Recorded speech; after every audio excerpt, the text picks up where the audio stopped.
За анхаарлаа хандуулж байгаад баярлалаа. Манай дараагийн зочин студид ирсэн. Энэ удаад бид үндэсний статистикийн орооны дарга Ариун Заяатай ярилцах гэж байна. За өдрийн мэнд, өглөөний мэнд хүргэе. Байгуудын мэнд. Аха.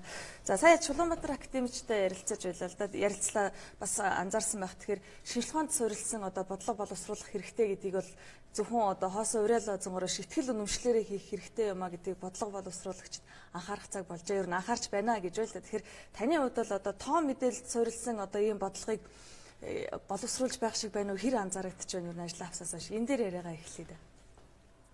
Бодлого боловсруулагчид маань статистик дээр суурилсан одоо тийм шийдвэр гаргаж чадж байна уу?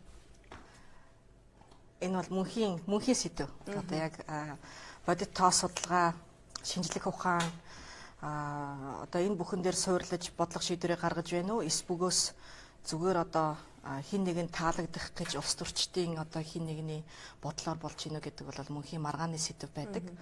Тэгэхээр ер нь бол яг бодлого шийдвэр гаргаж байгаа хүмүүсийн зүгээс өөрсдөө бодлого шийдвэрээ хамгаалахдаа бид нар мэдээж шинжлэх ухаанд суурилж байгаа, бид нар мэдээж тоо судалгаан дээр суурилж байгаа л гэж бодлогоо хамгаална.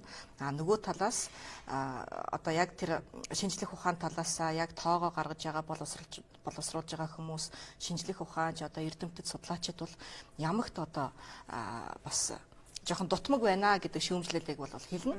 Тэгэхээр ер нь цаашдаа яваандаа яах ёстой юм бэ гэхээр энэ хуулийн тухай хууль ч гэсэн батлагдлаа шүү дээ тийм ээ. Тэгэхээр хуулийг эсвэл одоо бодлогыг боловсруулах тэр процесстай илүүтэй энэ эрдэмтдийг оруулж байх, илүү тэр хилэлцүүлгүүдийг явуулж байх, илүү одоо шинжлэх ухаанчаар хандах гэсэн энэ хэрэгцээ шаардлага үүсэж байгаа. Тэгээд энэ маань бол цаашлаад илүү одоо сайжирж байгаа гэсэн дүгнэлт одоо сайжирж байгаа хандлага бол харагдаж байгаа. За статистикийн байгууллагын зүгээс одоо шинжлэх тийм одоо шинжилэл хэм үү яг үйл ажиллагааны бодлогын шинжилэл юу яаж харагдаж байна вэ? Манай статистикийн байгуулагчийн байгууллагуудад бас багагүй хугацаа өнгөрсөн энэ хооронд тэгэл өдөр бүр шинжилэгдэж л байдаг л. Гэхдээ нийгэм бол маш их одоо хувьсаж өөрчлөгдөж байна тийм ээ. Тэгэхээр та бүхний гаргаж байгаа мэдээлэл төр цаашид одоо яг энэ төрлийн ч гэдэг юм уу ингэсэн анхаарах тийм зүйл юу харагдаж байна вэ? За үндэсний статистикийн хороо маань өөрөө 93 жилийн түүхтэй байгууллага. Үеийн үед л одоо бодлогоо боловсруулад ер нь Монгол улсын түүхийг тоогоор илэрхийлж авч үлддэг юм байгаа. Тэгээд цаашлаад ер нь бол өчигдрийг одоо баримтжуулж өнөөдрийг дүгнэж ирээдүйг тодорхойлох юм түлхүүрээ гэж одоо бид нар бас хэлэх дуртай. Бид нар бол одоо юу гэдгийг аргачлал арга зүй олон улсын тэр шинжилгээрээ хөл нийлүүлэн алхаад мэдээлэл гаргадгаараа бол гаргаж байгаа хуучин хэлбэрээрээ яваад байгаа тийм ээ. Одоо тоогоор гаргаж байгаа. Гэтэл энэ маань өөрөө хүний өөрийг хэрэглээ хувьсан өөрчлөгдөж байгаа учраас зүгээр нэг одоо бидний энэ зузаан номыг хүлээж авахаа болчиход байна. Энийг нэг уншаад ойлгодог хүн маань цөөрчөд байгаа учраас бид ер нь яаж хувьсан өөрчлөгдөх ёстой юм бэ? Яаж мэдээллийг илүү ойлгомжтой илүү тайлбарлах ёстой юм бэ гэдэг дээр бол илүүтэй анхаарч явж байгаа. Энэ маань бол бас олон улсын тренд байгаа. За тэгээд зүгээр байдаг мэдээлэлээ одоо юу гэдгийг захиргааны мэдээлэл дээрээ төвөр судалгаан дээрээ үндэслээд тооцоо судалгаануудаа гаргаад авах юм уу? Үгүй бол их өгөгдөл гэж яригдж байгаа тийм ээ. Одоо бол яг энэ өгөгдөл, дата, мэдээлэл бол нилээд одоо олон үйлдвэрлэгчтэй болчихсон, нилээд одоо нээлттэй болчихсон тийм ээ. Тэгэхээр тэр дахиад одоо юу гэдэг уламжлалт бус мэдээллийг хэрхэн ашиглаж статистикийн мэдээллийг үйлдвэрлэх вэ гэдэг тал дээр илүү анхаарал хандуулж байгаа. Нэг одоо хамгийн наад захын жишээ гэх юм бол одоо нөтийн баримт байна тийм ээ. Нөтийн баримтыг хэрэгцээ бид нар нөтийн баримтын одоо тэр систем дотор хүний худалдан авалтыг кодлоод тийм одоо сүү байд юм уу хэрэглээг нь кодлоод авч чадах юм бол нэгдүгээрт энэ нэг талаасаа хүн өөрийнхөө хэрэглээгээ харж чадаж одоо баримтжуулж чадах нь байна. Нөгөө талаас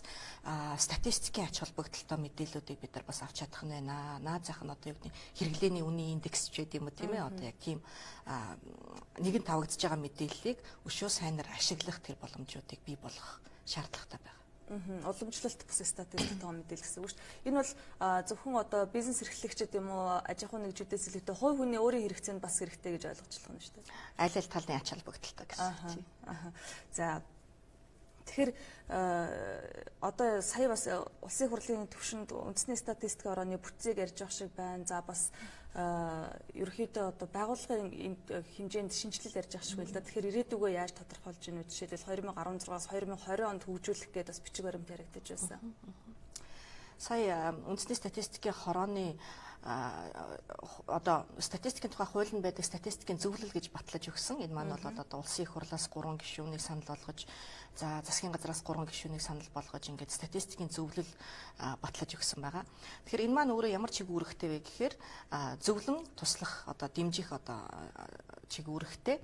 Энэ маань одоо нөгөө сангийн яам, Монгол банк, тэгэл одоо шинжлэх ухааны академи гэсэн энэ хүмүүсийг оролцуулсан юм зөвлөл байгаа. Тэгэхээр энэ зөвлөлийн үйл ажиллагаа цаашдаа идэвхжээд явна байгаа. Нэг ёсны одоо хяналт гэх юм уу тийм ээ, одоо хянан зөвлөх чиг үүрэгтэй ийм одоо хороог маань байгуулж өгсөн.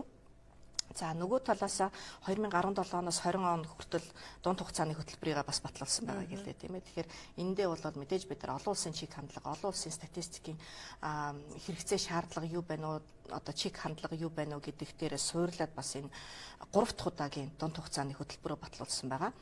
Тэгээд ер нь хүн альва амжилтыг бий болгохыг зорж байгаа бол маш сайн төлөвлөх ёстой тийм ээ. Алсын хараагаа маш сайн тодорхойлсон байх ёстой. Алсын хараагаа тодорхойлоод наад цаг хугацаанд хуваагаад тэгээд жижиг зорилтууд яваад түүндээ гүйцэтгэлээ маш сайн хангаад явах юм бол алсын зорилгодоо хүрнэ гэд. Тэгэхээр энэ дээр ч гэсэн одоо яг төр засгийн зүгээс бидний шүүмжлээд байгаа юм маань юу вэ гэхээр одоо цаг хугацааг аргацаасан дунд хугацааны одоо л ингээд нөгөө манан дотор л байгаа юм шиг тийм ээ, одоо ингээд гал унтрааж байгаа маягтаал яваад байгаа муудаа гаргасан бодлого шийдвэр дээрээ бас яг баттаа зогсож чадахгүй эргэж буцаад байна уу да гэсэн шүүмжлэлийг одоо сүүлийн үед нэлээдгээ сонсч шүү дээ тийм ээ.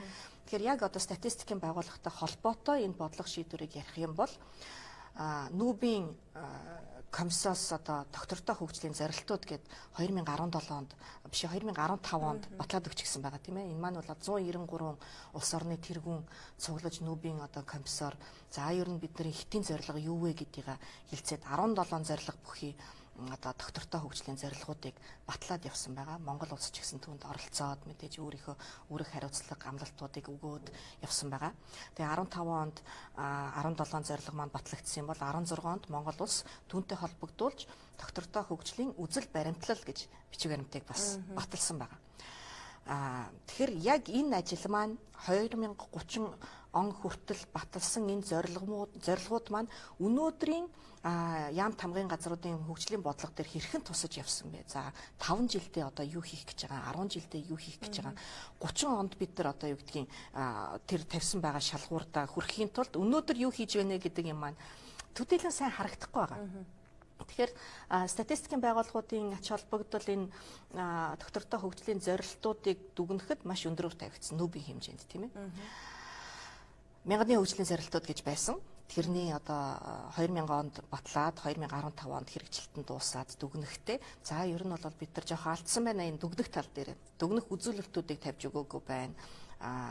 Хүрх одоо төвшингөө бол тий одоо бас дүгнэхэд төдийлөн яг сайн болсонгүй гэд тэгээд одоо эдийн засгийн болоод байгаль орчны үзүүлэлтүүдийг нэмж оруулаад урд нь бол одоо нийгмийн үзүүлэлтүүд илүүтэй анхаарал хандуулж исэн бол эдийн засаг болоод байгаль орчны үзүүлэлтүүдийг нэмээд тэгээд одоо статистикийн байгууллагууд 244 үзүүлэлтээр энэхүү одоо 17 зорилгыг хэмжнэ гэд гаргаад ирсэн байна. Дэлхийн хэмжээнд. Тэгэхээр 244 үзүүлэлт нь тэр чигээрээ Монгол одоо улс орны хувьд бол одоо яг нийцэхгүй тэрнээсээ яг улсынхаа хувьд аль нь вэ гэдгийг гаргаж ирээд явах ёстой. Монгол улсын хувьд бид нар 2-3 ч удаагийн үнэлгээ хийсэн байгаа. Ер нь бол Монгол улсад хамаарах 233 үзүүлэлт байгаа гэж гарсан. За тэгээд тэрнээсээ мэдээж яг одоо гарах боломжтой. Тэгээ гарах боломжгүй жоохон ажиллаад одоо 3 одоо шаттай гэх юм уу тийм ээ. Яг одоо бэлэн байгаа. Жоохон одоо үйл ажиллагаа жоохон бэлтгэл хийчих юм бол гарах боломжтой. Тэгээд бүр огт гарах боломжгүй цаашлаад одоо энийгээ үзүүлэлтүүдийг бий болгох хэрэгтэй гэсэн тийм шалгууруудаар. Ер нь бол жоохон хэцүү л дээ нөгөө шинжлэх ухаанаар юугаад ярих юм бол зүгээр энэ дээр бид нар юу гэх гэж байна гэхлээр За тэр доктортой хөгжлийн зорилтуудыг хангахад ерөнхий сайдын дэргэд бас нэг ажлын хэсэг байгуулагдаж байсан. 9 ажлын хэсэг. Тэгээ энэ маань бас төдийлөн одоо бол эргээд үйл ажиллагаа сэргээгдэх гээд эргээд дахин зохион байгуулагдах гээд явж байгаа. Альва бодлогуудаа явуулах юм бол бид нар ер нь улс орноор бусад дэлхийтэйгээ хэрхэн одоо хамтдаа алхаж байгаа юм бэ гэдгийг бол бас харах хэрэгцээтэй шаардлагатай. За сар бүр одоо үндэсний статистикийн орноос тайлан мэдээлэл өгдөг шүү дээ тийм ээ. Тэгэхээр бидний амьдралын талаар тоон үзүүлэлтүүд ямар байна вэ гэдээ зөвхөн одоо хэвлэл мэдээлэл сэтгүүлчд биш иргэдэж бас хардаг баг. Хамгийн эхлээд л цалингийн хэмж ундаж тийм байна. Одоо энэ би ийм цалин авдгүй гэж эхэлдэг шүү дээ. Тэгэхээр одоо манай статистикч жишээлбэл судалгааны хамрах хүрээгээ ч гэдэг юм уу, аргачлал дээрээ ч гэдэг юм уу, арай л өргөөрөг хамрах яг тэрний үндслэлийг та нэг тайлбарлаж өгөөч. Тийм. Одоо яг цалинтай холбоотой тийм ээ. Тэгэхээр за дараа нь одоо шатхуунтай холбоотой ингээл байнга ундраад ирэн тийм ээ. Тэгэхээр ер нь бол хүмүүс шүүмжлэхдээ за статистик бол тоогоо буруу гаргаад байна гэж ярьдаг тийм ээ. Гэтэл статистик тоогоо буруу гаргадаг биш харин статистикийн тоог буруу тайлбарлаж буруу ашиглаад идэгтэй л гол учир нь байдаг. За жишээлбэл одоо юу гэдэг нь бид нар цалингийн мэдээг нийгмийн даатгал эрүүл мэндийн нийгмийн даатгал эрүүл мэндийн ерөнхий газрын нийгмийн даатгалын шимтгэл төлөлтийн тайлангаас авч байгаа тийм үү. За тэгэхээр албан ёсоор хөдөлмөр эрхэлж байгаа нийгмийн даатгалын шимтгэлээ одоо төлж байгаа хүмүүсийг одоо энэхүү тайланд хамрагдаж байгаа шүү дээ тийм ээ. Тэгэхээр 600 гаруй мянган иргэд байна. 606 мянган одоо ажилтан байна гэж тэр тайланд хамрагдсан байгаа. Тэгээд тэдгээр ажилтнуудын одоо юу гэдэг дундаж цалин гэхлээр одоо 900 хэдэн мянган төгрөг гэж гарч байгаа. Тэгэхээр 900 мянган төгрөг гэхээр хүмүүс маань шууд гар дээр авдаг мөнгө гэж ойлгож байгаа тийм үү. Нэгдүгээрт тэр маань алдаатай. Хоёрдугаарт хүн бол яг үүр дээрээ л тусгаж ойлгоод байдаг тийм. Би тэгэж авч байгаа юм чинь. Миний нөхөр ингэж авч байгаа юм чинь. Бусд нь бас ийм байх ёстой гэсэн хүлээлтээр хандаад байдаг. Гэтэл би бол зүгээр нэг бүхлийн л одоо хэсэг байгаа тийм ээ. Тэгэхээр 1.5 сая төгрөгөөс одоо юу гэдгийг дээш хичнээн хүн цалин авч байгаа юм бэ. За дундаж цалин хэд байгаа юм бэ? Голч цалин гэдэг нь өөрөө хэд байгаа юм бэ гэдгээс хамаарад ер нь энэ ойлголтуудаас хамаарад одоо юу гэдгийг үл ойлголцол ч юм уу тий буруу ингэж ойлгох явдлууд байдаг. Жишээлбэл зүгээр л дундаж цалин, голч цалин гэдэг маань өөрөө дундаж цалин маань нийт одоо ажилтнуудад жигнэсэн дундаж цалин одоо юу гэдгийг тий одоо тэрнийг илэрхийлдэг бол голч цалин нь яг тухайн 600 мянган хүнээсээ одоо тал нь тийм үү яг голд нь байгаа ухагдах хүн буюу одоо яг 300 мянга дахь хүн хэдэн төгрөг авт юм бэ гэсэн тийм одоо мэдээлэл байдаг. Тэгэхээр энэ хоёрын ялгаан дээрээ ерөнхийдөө хоорондоо холдоод байх тусам баялагын тэгш бус хуваарлалт явагдаж байна л гэсэн үг. Тэгэхээр юу вэ? Бага цалинтай олон хүн байна, өндөр цалинтай бага хүн байна гэдгийн илэрхийлэл бол өөрөө энэ дээрээс одоо голч болон дундч цалингийн зөрөөнөөс бол харагддаг байна. Өөр зүгээр статистик тоонуудыг анзаарч байхад сонирхолтой баримтууд хэрэг гарч ирдэг вэ? Яг саяных шиг баялагын тэгш хуваарлалт биш байна гэдгийг бол бид нар ингээд амьдрал дээр жишээлбэл мэдрээд л байдаг шүү дээ тийм ээ нүдээр хараад. Маш олон одоо үзүүлэлтээр бид нар бол судалгаагаа гаргадаг байгаа шүү дээ. Тоо бол нэг 346 бүр тэрнээс ч их үзүүлэлтүүд байдаг. Зүгээр гагцхүү тэр тооны хэрэглээ гэдгээрээ бид нар яаж мэдээлэлээ илүү сонирхолтой болгож юуг юутай харьцуулж ямар дүгнэлтүүд хийж болох вэ гэдэг дээрэл илүү одоо анхаарах хэрэгтэй. Тэгэхээр статистикийн хороо маань мэдээж одоо сар улирал жилээр ингээд эмхтгэл номуудаа мэдээллийг гаргаад идэг. Тэгэхээр энийг яаж хэрхэн өшөө ойлгомжтой болгож өшөө жижиг судалгаануудыг олон нийтэд тархаах уу? За энэ судалгааг хийдэг нэн ялангуяа одоо юу гэдэг нь эсвэл одоо манай мэдээллийг ашигладаг эсвэл олон нийтэд энэхүү мэдээллийг хүргэж байгаа жишээлбэл сэтгүүлчид тийм ээ телевизүүдэд яаж энэ мэдээллийг хаанаас юуг нь харьцуулж хаанаас энэ мэдээллийг авч болох вэ гэдэг одоо тэр сургалтыг оруулах ч байт юм уу. Энэ тал дээр бол мэдээж манайх илүүтэй анхаарах ёстой. Гэхдээ энэ гаргаж байгаа мэдээллийг ашиглаад сонирхолтой одоо тоо баримтуудыг гаргаж ирэх нь бол бас зөвхөн бидний үүрэг бишээ гэдгийг За саяхан Орхон аймагт Эрдэнэ дотоод эдийн засгийн форум боллоо. Монгол банкнаас зохион байгуулсан. Энэ дээр бас нэлээд чухал асуудлууд яригдаж байлаа. Би таны одоо тавьсан илтгэлийг бас харж байсан. Тэгэхээр эдийн засгийг одоо 2018 онд гэхэд энэ бол сорилтын жил болно гэж ингэж үзэж байна л да.